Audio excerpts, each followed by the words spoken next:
Hello, I am Amanda Wacker. Hola, I am Lennice Castro. สวัสดีค่ะ I'm Asama Lekbua. Namaste, I'm Saroj Gourkanti.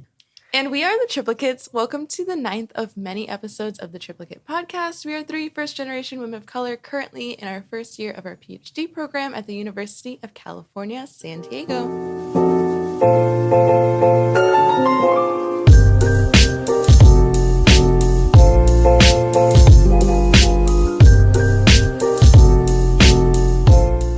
Last episode, we heard from Sumeda about her experience choosing a lab, and she gave us a little bit of advice to keep in mind when we make a similar decision at the end of our rotations. And this week, we have another guest on our show. Yes, we have my wonderful peer mentor, Saroj. I'm so happy you can join us to drop some knowledge on us and all our listeners about choosing a thesis lab, and more specifically about being co-mentored. Yes, welcome to the show, Saroj. Hi, guys. Oh my God, this is so exciting. I'm so excited to be here. My name is Saroj Gourkanti. I'm a second year PhD student at UCSD. I am co-mentored. I am in the Neal lab, Sonia Neal's lab at UCSD, and also in Neal and Madigan's lab. They both do very different things, but I have figured out a way to bridge them together. Sonia studies rhomboid proteases, which are a very small but very cool family of proteases that actually cleave stuff inside cell membranes. And Cressida studies bacterial infections of the nervous system. And I can talk a little bit more about my project if you want, or it could be something I mentioned later because it did help me make my decision to join both labs. Let's build into that. Let's start from the beginning. You're a fresh-tailed. I don't know what there's something about bunny-eyed, bunny-tailed. Yeah, I think it's bright-eyed and bushy-tailed. Yes, that is correct.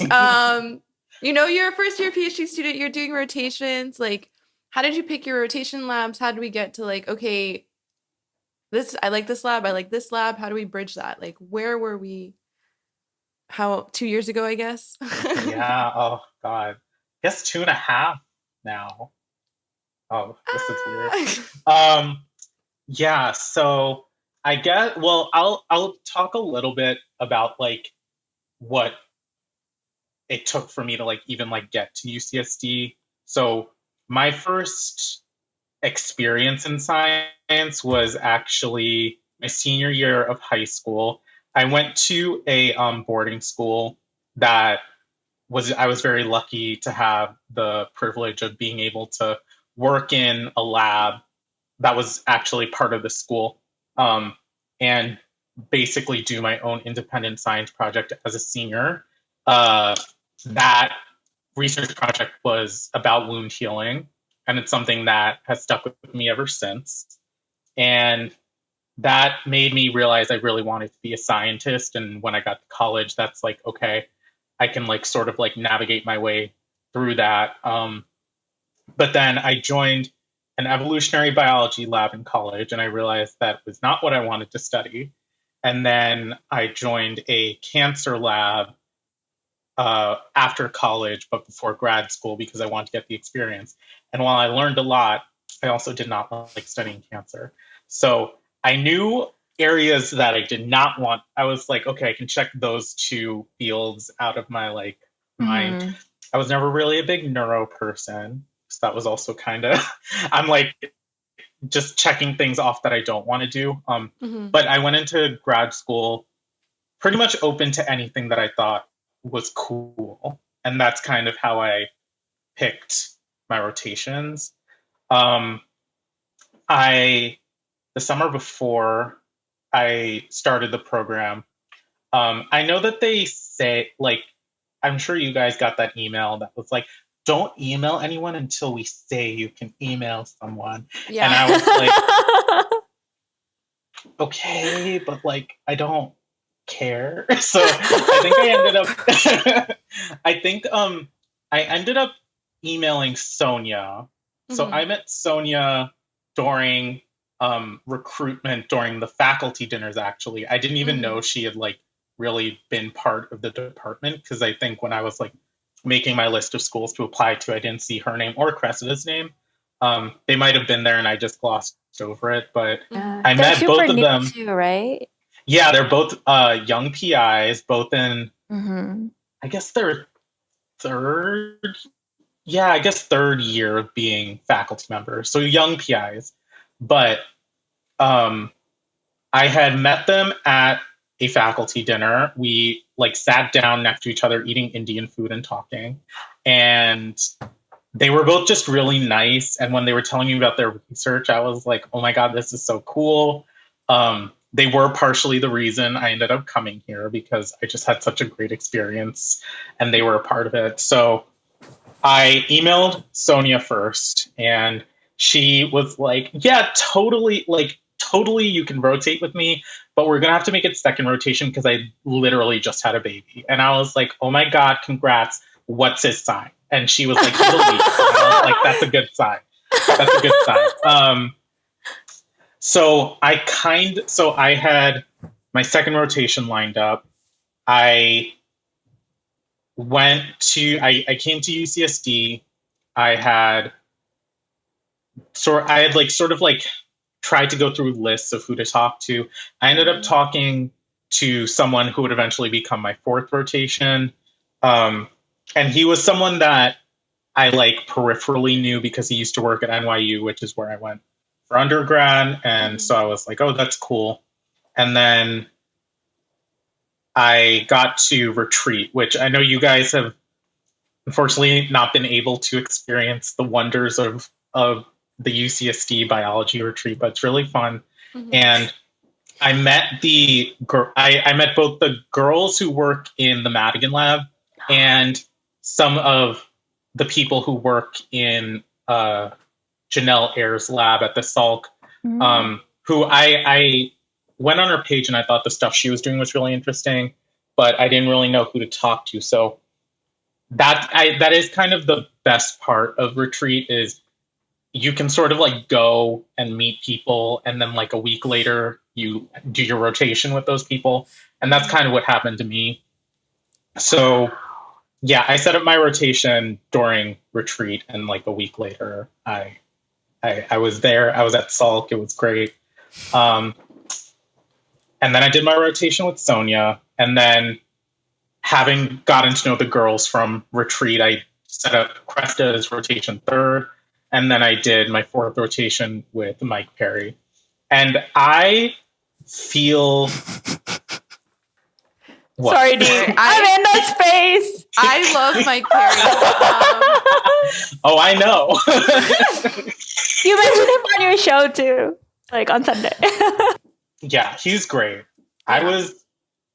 So it's like weird to say, but I feel like I had 4 really great rotations, and that was like, by the end I was like, oh my God, this is like, who am I going to choose? Like, I have so many options. Okay, Bachelor. Were they all like fighting for you? No. So I guess the first thing I'll say is that I went in and out of each rotation, like when I would have like my first meeting to be like, okay, I'm going to do a rotation, and my like, so how did I do during the rotation meeting? I asked them both times, like, if I were to join, would you have space for me / like, would it be a possibility? And every lab was like, yes, it is a possibility, without like really showing favoritism or whatever. Of the 4 labs, Janelle is pretty established and her lab has been pretty big. So she said that it is a possibility, but like, let's like regroup after I finish the 4th one. And then Sonia, Cressida, and Mike were all very young PIs, and their labs were pretty small. So it was pretty, like, I wasn't worried about not being able to find a lab, I guess. And then I think that by the time choosing labs came around, our cohort was unique in that we're a small cohort. There's about 27 of us. 3 people are EBE. I want to say like 5 or 6 were direct admit, and then another like 6 were like very neuro heavy people. So I didn't overlap with anyone. So that left like 10 people that I needed to like sort of overlap with, but I ended up overlapping with like 2 really, and they were both my friends. Aww. Yeah, and then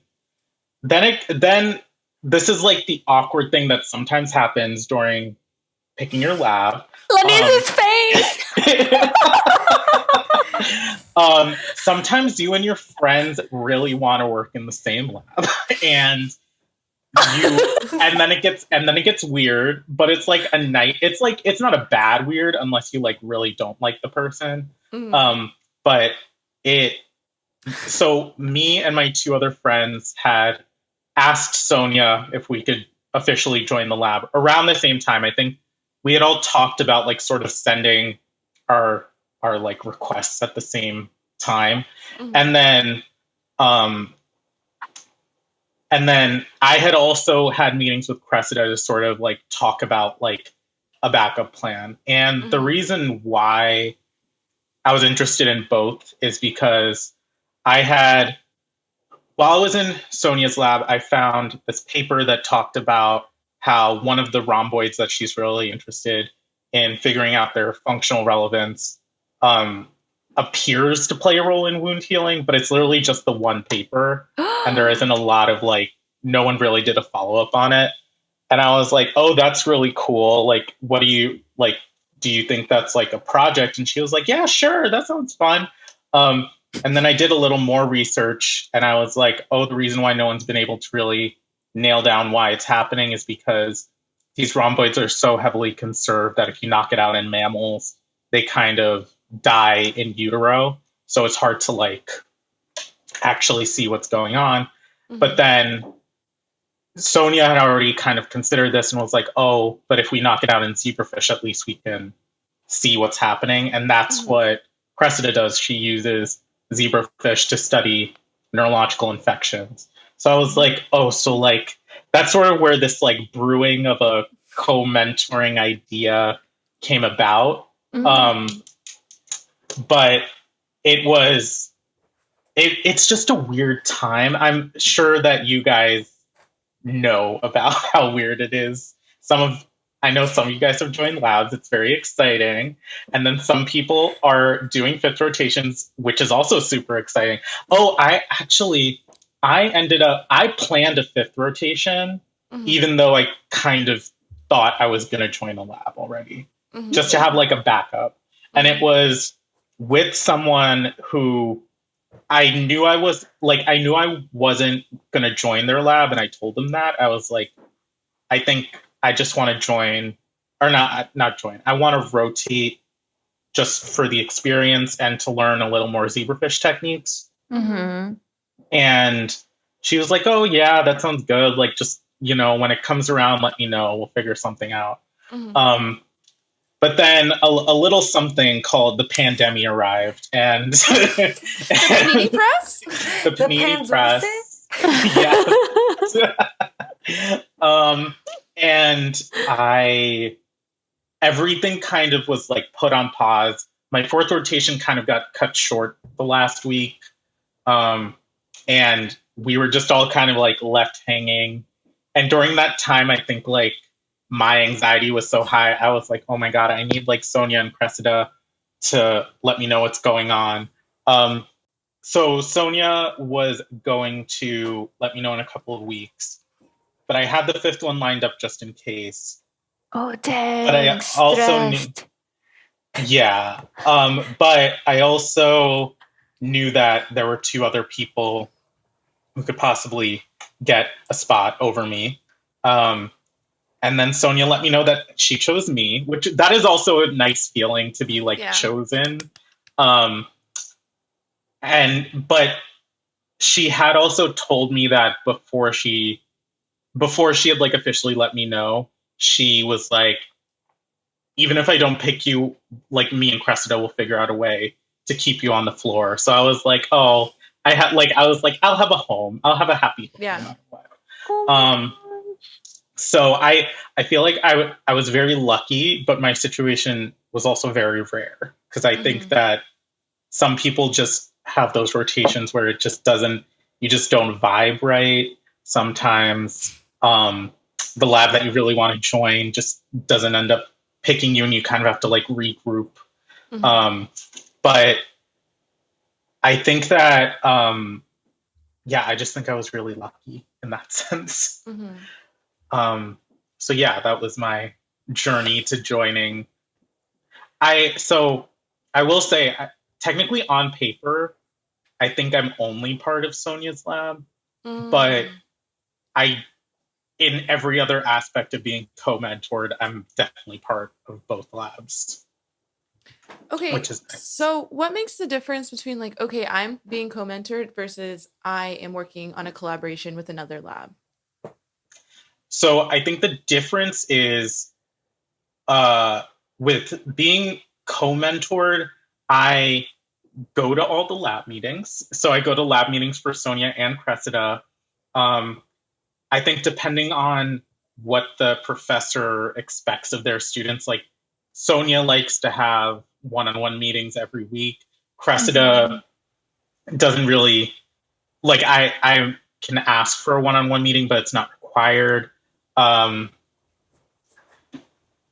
I think that I sort of have free use of both both lab areas. I have a desk in Sonia's side and I have a desk on Cressida's side, so that's nice. Oh yay! Yeah. I mean, their techniques do not overlap a lot, so it's better to just keep them separate because I don't want the yeast to like touch the fish, make some weird, it's just not good for science. Yeah, so I think in that sense it's different because in terms of a collaboration, you would most likely have a contact person, whether it's the PI or someone who's in charge of that other project, and you're in constant contact with that person, but the project isn't really your own.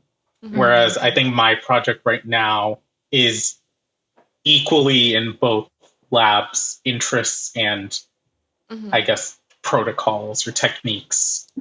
And you're the only one working on this project. Yes. Yeah. Yeah. What is that? I may get an undergrad, so that's exciting. I know. A bump undergrad? I think I can make her a bump undergrad. Okay. She qualifies, but I need to. I'm talking to Cressida and Sonia this week to figure out because I've never had an undergrad, and I feel like I was a really great science undergrad. Okay. Yes, of course. Of course. Of course. And so I'm like, I want to be a good mentor, but I don't know how. But we'll see. We'll see what happens. Sorry, what was you? Thank you. A learning experience for both Yes. of you. Yes. I love that you're asking how to be a good mentor because too many people in that position does not ask, and it's not great for everyone. Yes, I think that ask questions. Yeah, ask questions of people who you know are good mentors, and luckily, everyone in both labs are great mentors. Also, both labs are mostly women, which I feel like I really manifested that girls and gays life for myself. It just happened. So yeah. Yes. Sorry. What was your question, Amanda? I feel like I got sidetracked. Collaboration versus co-mentor, because you said on paper you're just in one lab, but like in every other aspect. So I was just curious what all the other aspects were. I think some students are thinking about, collaborating or being co-mentored because they're like, oh, I really like this lab aspect and I really like aspects of this lab. Let's just put them together. And sometimes that works. But sometimes it takes a little bit more finesse, or it's just not I don't know, it seems a little bit scary to kind of navigate that situation when you're like, there's no precedent set. Like, you're the first person working on that project. There's no preliminary data. There's no research done already in the labs. There's nothing to like stand your foot on to get up. So I think it's great to kind of understand that process a little bit more.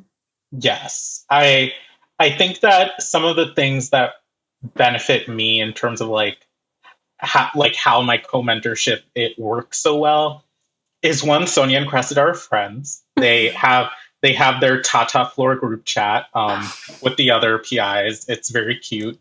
And sorry, I made a face. I know, I'm sorry. This is how everyone knows our tea, though. Yeah.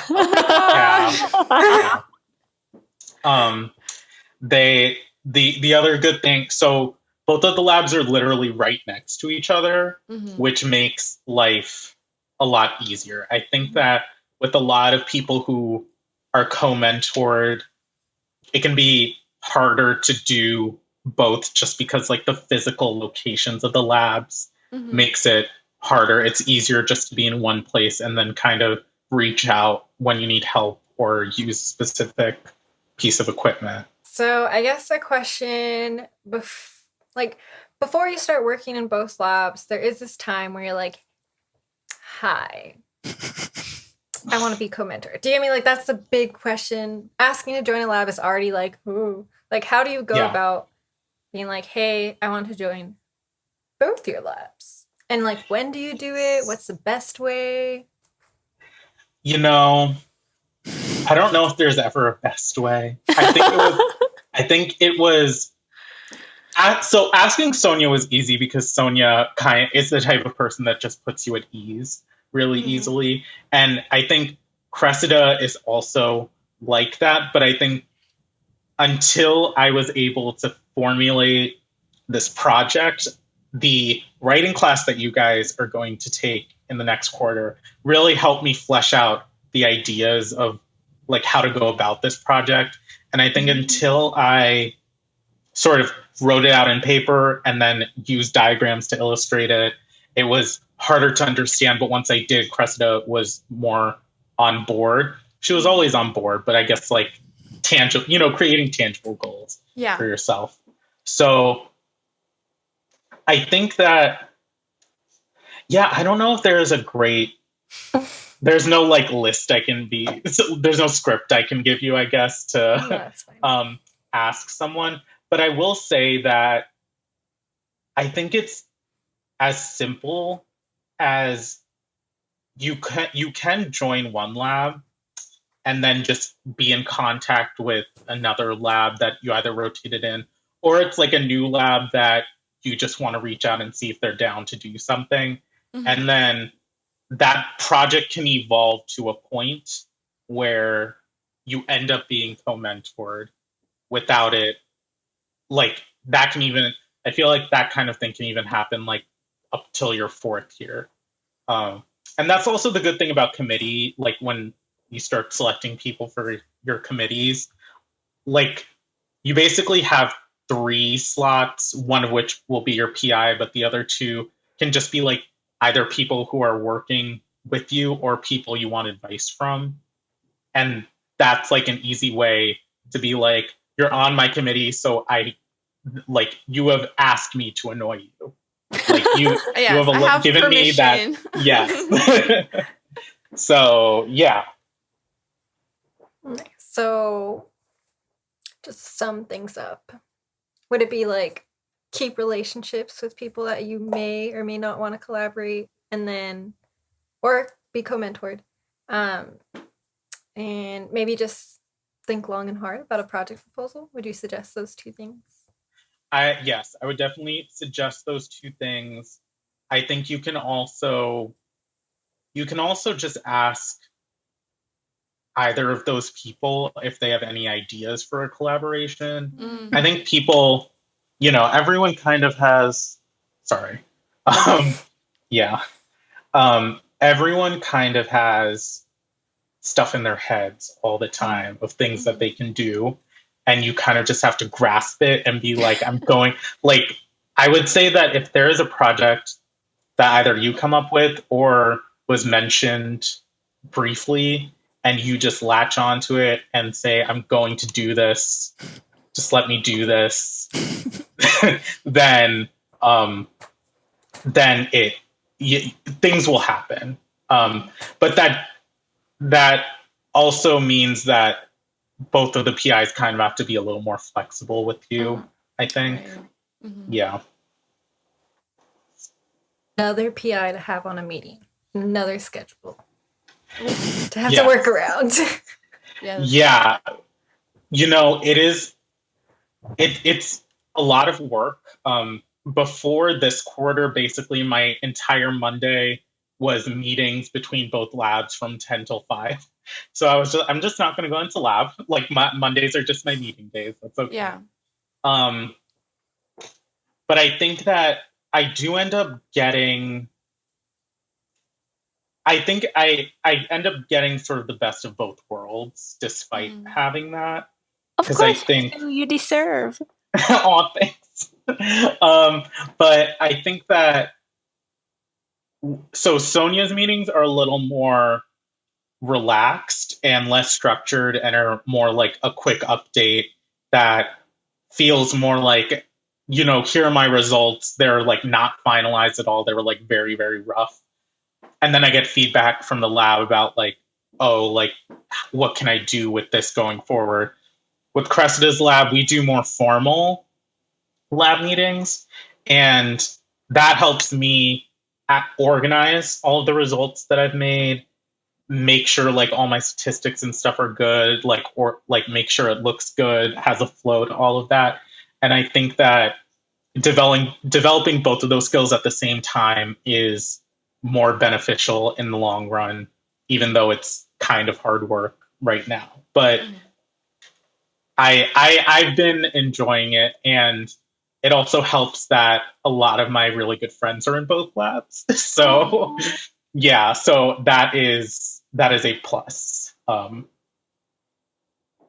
Yes. Okay, there must be like a minus, because I know your life is perfect and your scientific journey has been incredible, but let's entertain a possibility where you pull between two labs, whether it's the mentor wanting to prioritize different things, or maybe it's you, or whatever.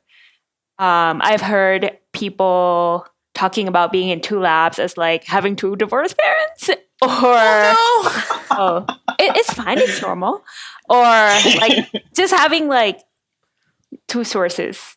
How do you balance that? Because it's not always going to be like smooth sailing. Yes. I feel like the one downside is that I do feel often, even though I've been reassured that I shouldn't, is just having anxiety for getting stuff done, and then having a lot of deadlines you have to hit. Because I do feel like, I have my weekly meeting with Sonia. I have both lab meetings. Sometimes I'll have my meetings with Cressida. And it's a lot of opportunities to like show what you have. But then if things either don't work, a big thing for me is that because of the pandemic, having it happen your second year really sucked, because that's sort of, I feel like your second year is kind of the year you get to experiment. You just learn how to do different assays, and it's kind of the most fun year because it's not really expected that you get a lot done. You kind of like sow the seeds of getting stuff going, but then, a lot of that just takes time to grow. And I feel like the pandemic really took that away from me, because not knowing, when can I go into lab? How can I like schedule things so I don't overlap with people? We want to keep the social distancing, all of that. So I feel like I'm only just now starting to get deeper into my project, and it's more of a self-imposed disappointment on myself. But I know that like that is something that it's a downside more on like my own personal anxiety and then having to possibly disappoint two people as opposed to like just your one main person. Yeah. But Sonia and Cressida are very good mentors and they understand that. I will say that I think that's a really big benefit of having a young PI is I think they get it in a way that I don't know if older PIs can relate to all the stresses of the world right now. I think it's just things are different than their experience in grad school. So yeah. And then I think that if you're the type of person that does not like meetings, then do not be co-mentor because it is a lot of meetings. I'm trying to think about a type of person who likes meetings. Who could that be? I think like being friends with Sonia and Cressida helps our meetings like not be awkward, Yeah. There's a vibe.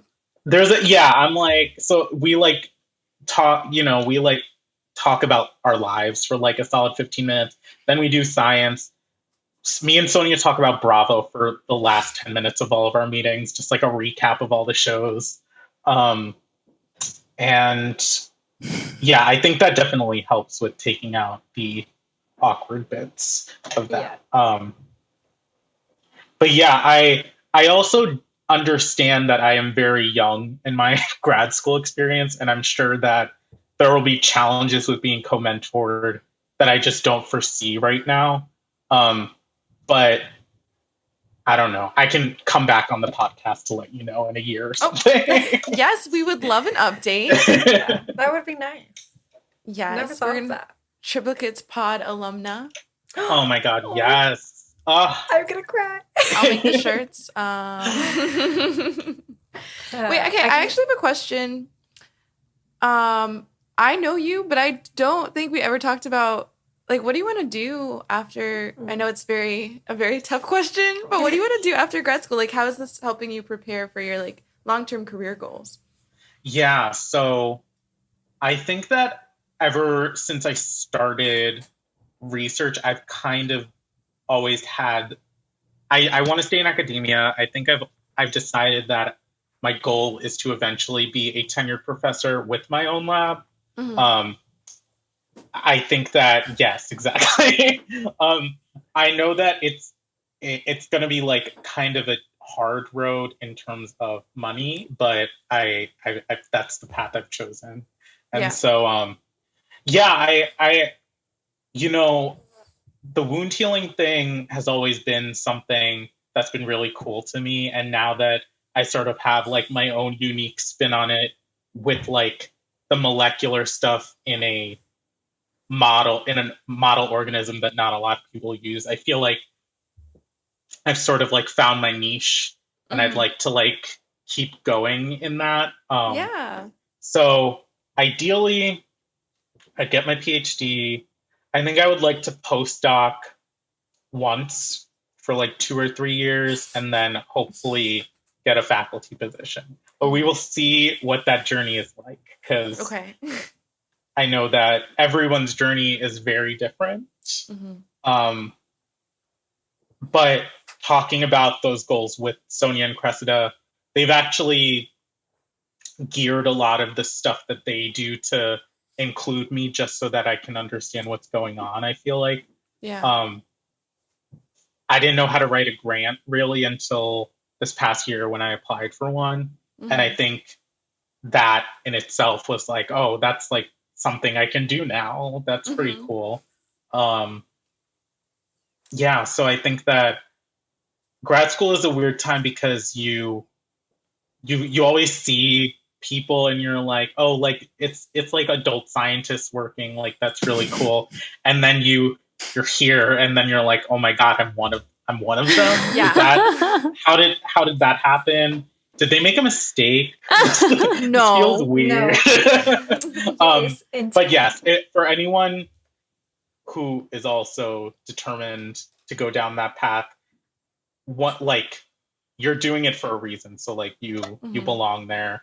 And yeah, everybody deals with imposter syndrome. So, you know, you take the wins and the losses and you just... I do want to say, you is intelligent, you is brave, you is amazing. I'm so excited for, like, like Amanda, I didn't know that was kind of the track you wanted to go down, even though we've had so many conversations. So I'm like so excited to see you grow. I know. I want it to be like a safe haven for the girls and gays and anyone in between who wants to do science, because, you know, I don't want to say it, but we're better. Yeah, I want to say it, but I'm going to say it with my whole chest. I mean, yeah. That makes me extra happy too, that, like Asama mentioned, you're asking, how do I be a good mentor? Because, once again, these are questions that maybe not everyone on a tenure track has asked before. And that's the tea. Yeah. That is tea. I do think that one good thing is, I think, at least at UCSD and hopefully at other institutions, they kind of look at that more now. Thank you so much for walking us through this whole process. Choosing a lab is a big decision to begin with, so advice on establishing a co-mentorship on top of that is something that first years and prospective grad students will really appreciate, so thank you, Saroj. So let's take a little break to hear from our sponsors before closing out the show. Sainted Factory is a Black-owned skin and body care line created by a biochemistry college graduate who loves taking an extra step into the world of luxury self-care at home.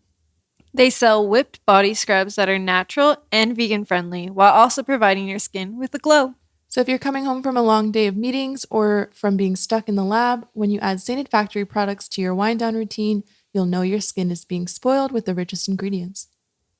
You can follow them on Instagram and Facebook at Sainted Factory and purchase at saintedfactory.com. Welcome back, everyone. Before we say goodbye to Saroj, I would love to hear some final advice you would give someone in our position. If you have a lot of options for labs that you would join, I think honestly go with the place that will sort of let you do what you want, versus a place that kind of has a project waiting for you. I know that advice might not apply to everyone, but I think for doing cool science, it feels better when you're the one who's like, I came up with this idea. Yeah, that is what do they say? Like, intrinsic motivation is like the best motivator. Like, you want to actually do it versus being told to do something. Totally. Yeah. Great. Thank you so much for that. And we'll round out the show. Let's do some observations, run some stats on our data. Asama, would you like to take it away? Sure. Our question this week is, who's ready for spring quarter? Well, let me tell you. Lennice, That first class today, I was not prepared. I was like, first class was a lot. Was it? So Was it bias? Stats. Yeah. Biostats, yeah. Okay. I was in a breakout room like 4 times. It was a lot Oh of my breakout God. rooms. And then they were like, oh, make sure you offer to speak up. Like, they put us in breakout rooms, and then we have to go back to the main room and like say what we talked about. And they were like, oh, make sure you offer to speak up for the groups, because that's how we tell you participated. And I'm like, this seems like a trash way to measure participation. If we only can, Facts. there's like, we got switched to 2 different breakout rooms. So that's like 10 people I was with. And the only like 4 people from those 10 people would have spoken. So like, what are the grades of the other 6 people? Don't I like know. that. Yes. Me neither. So I'm gonna have to say no, but I better get ready because buckle up, we're on for a ride. But yeah, Amanda. That was a what about- roller coaster. Yeah. You know? Yeah. Yeah, the What about you, Amanda? I'm ready for spring quarter. Barely. Like I'm ready to do rotations. Not ready to do classes. Fair. Biostats seems like it's gonna be a monster. And like being in a new lab, it's kind of like, oh, I have to do a lot of extra work being in a new lab. It's not just like, oh, there's everything waiting for me when I walk in. So I'm like, oh, cool. I have to do a lot of planning and do 12 to 16 hours of homework every week.